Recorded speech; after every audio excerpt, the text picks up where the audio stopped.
Diode जो हमारा है वो एसी को डीसी में चेंज करता है, डायोड। और इन्वर्टर जो है, कौन, इन्वर्टर जो है डीसी को एसी में चेंज करता है। और एक होता है चॉपर, क्या नाम है, हेलीकॉप्टर जिसको हिंदी में कहते हैं, चॉपर हेलीकॉप्टर कहते हैं ना, चॉपर, चॉपर सर्किट होती है वो फिक्स डीसी को, किसको, फिक्स डीसी को वेरिएबल डीसी में, किसमें, वेरिएबल डीसी में, यानी जो फिक्स है उसको हम घटा बढ़ा के यूज कर सकते हैं। मान लो ज्यादा वोल्ट की डीसी है, हमें चाहिए क्या, कम, या कम हमें चाहिए ज्यादा। और जो हमारा रेक्टिफायर होता है, क्या है, रेक्टिफायर है, ये क्या करता है, रेक्टिफायर जो है, डायोड हमने इतने बार बताया तुम लोगों को, वीडियो भी हमारी पड़ी है, वीडियो भी हमारी पड़ी है, चाहे वीडियो जाकर के देख लेना, हम डाल देंगे डिस्क्रिप्शन में इसके, ठीक है।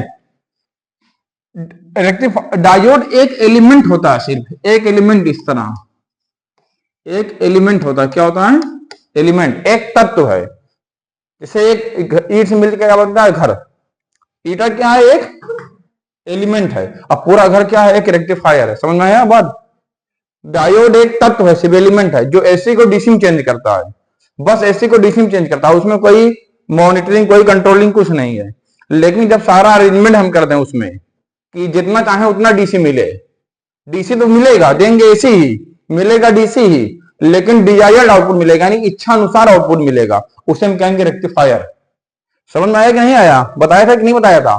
हाफ वेव रेक्टिफायर में सिर्फ हाफ साइकिल मिल रही थी आउटपुट पे, और फुल वेव में फुल मिल रही थी, मिल रही थी कि नहीं मिल रही थी, क्यों, कहां गई छवे, पता नहीं। चलिए देखो, जो हमारा रेक्टिफायर था, हमारा जो रेक्टिफायर था ये क्या कर रहा था, एसी को डीसी में बदल रहा था। लेकिन जो एसी डीसी मिल रही है हमें, ये प्योर डीसी नहीं है, बात समझना, ये प्योर डीसी नहीं है, ये इम्प्योरिटी वाली डीसी है, इम्प्योरिटी है इसमें, इसमें अशुद्धि मौजूद है। किसकी अशुद्धि, ईटा पत्थर की नहीं, एसी की, यानी कुछ मात्रा में एसी अभी भी इसमें क्या है, मौजूद है। समझ में आया कि नहीं आया। एसी भी, एसी तो पढ़ा होगा आप लोगों ने, अल्टरनेट करंट, प्रत्यावर्ती धारा, ये उसकी बात की जा रही है। डीसी यानी डिश धारा, यानी डायरेक्ट करंट। तो जो एसी को डीसी बदल रहा था रेक्टिफायर, ये प्योर रेक्टिफायर मतलब प्योर डीसी नहीं थी, इसमें क्या थी, इंप्योरिटी थी। इंप्योरिटी किसकी थी बोलो, एसी की, अल्टरनेटिंग करंट की इंप्योरिटी थी। जैसे हम लोग कुछ छानते हैं, चाय पत्ती उसमें आती है, लेकिन कुछ बारीक कर चाय पत्ती की चाय में भी चले जाते हैं, बारीक कर जाते हैं कि नहीं जाते हैं। एक चावल बीना जाता है, छाना जाता है छलनी से, जो छोटे चावल होते हैं जिसको आप लोग खुद ही कहते हो, वो भी उसमें चला जाता है कि नहीं, है ना।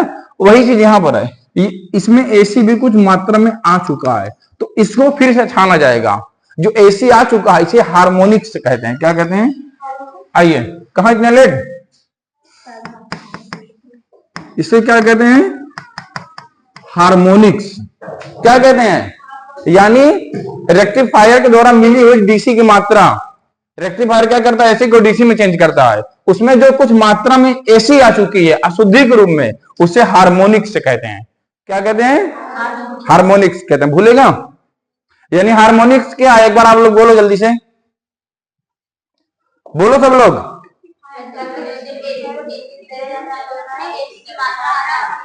हाँ हाँ, कुछ एसी की मात्रा छुप करके चली जाती है। जैसे कहीं पर कोई प्रोग्राम हो रहा है, वहां पर देखो सिक्योरिटी के लिए पुलिस ऑफिसर होते हैं, चेकिंग करते हैं सबके, लेकिन फिर भी कुछ चोर आ जाते हैं अंदर, कुछ लोग आ जाते हैं, तो समझो वो क्या है, अशुद्धि के रूप में आ गए हैं। भले ही फिल्टर लगाए गए, एसी रेक्टिफायर तो एसी डीसी में बदला, डीसी में कर दिया है, लेकिन कुछ एसी के कारण छुप करके इसमें भी आ गए हैं। तो जो छुप करके आ गए हैं अशुद्धि, उसको हम कहेंगे इंप्योरिटी कहेंगे, उसी इंप्योरिटी को यहां पर हम कहेंगे हार्मोनिक्स। समझ में आया।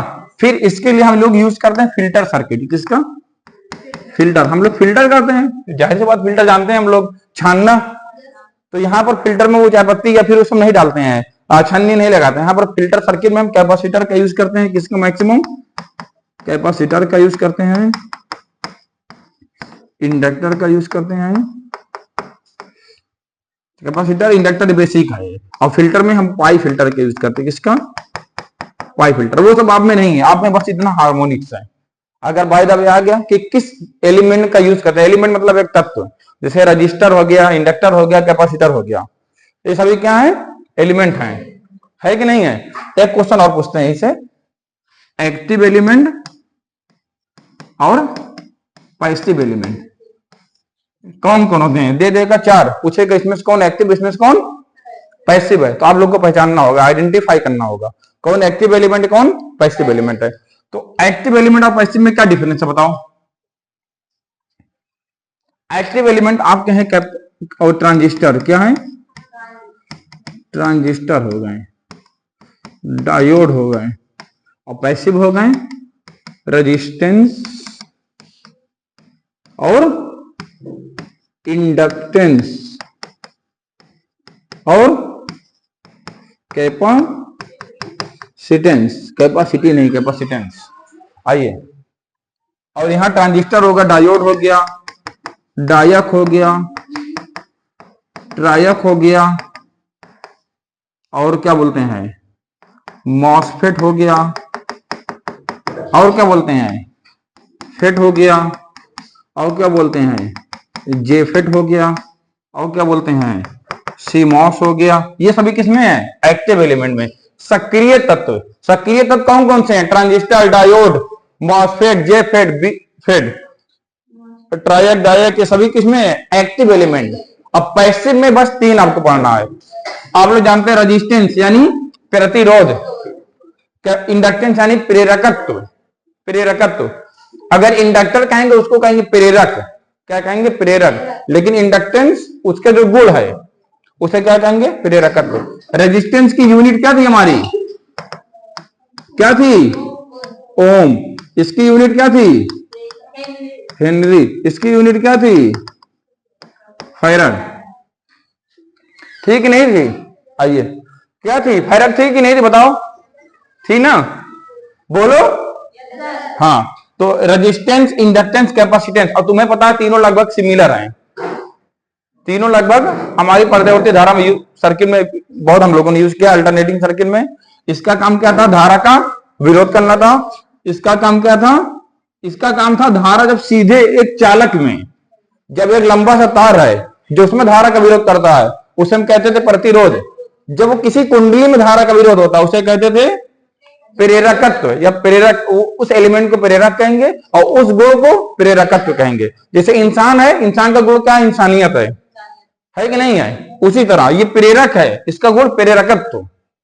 तो जिस गुण की वजह से ये धारा का विरोध करेगा, किसमें? कुंडली में, किसी वाइंडिंग में जहां तार लपेट दिया जाए, उसे कहेंगे प्रेरकत्व। क्या कहेंगे? प्रेरकत्व। और कैपेसिटेंस क्या था? हमने बताया था धातु के 2 प्लेट लेते थे हम। क्या लेते थे?